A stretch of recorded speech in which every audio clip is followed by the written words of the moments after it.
कोण सांगेल अण्णा भाऊचा जन्म कुठे झाला? हा,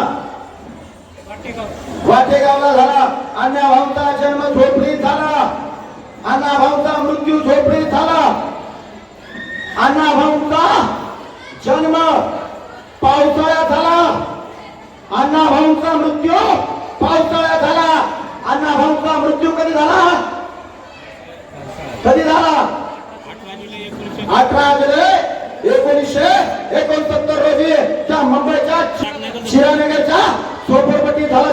दुसऱ्या दिवशी 19 तारखेला त्या झोपडपट्टीमध्ये एक पत्रकार जातोय आणि पत्रकारच्या झोपडीमध्ये अण्णा भाऊ राहतो. त्याच्या झोपडीत गेले आणि झोपडीत गेल्यानंतर पत्रकारांनी अण्णा भाऊंच्या पत्नीला विचारलं, जयवंताबाईंना, की म्हणते या महाराष्ट्राला दुःख झालंय. का दुःख झालं? तर अण्णा भाऊ गेले. तिथल्या सर्वसामान्यांचं दुःख आपल्या लेखणीतून मांडणारा, तिथल्या सर्वसामान्य माणसांना न्याय देणारा, बहुजन समाजाला न्याय, अपेक्षा आणि हक्क मिळावे यासाठी संघर्ष करणारा माणूस गेलाय.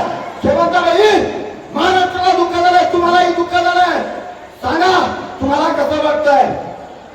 जयवंताबाई म्हणतात, त्यांच्या पत्नी म्हणतात, अण्णा भाऊ गेले, हे सगळ्या महाराष्ट्राला दुःख झालंय. महाराष्ट्रात दुःखामध्ये, खऱ्या अर्थानं दुःखामध्ये गाडलेला आहे. आज महाराष्ट्र पोरका झालेला आहे.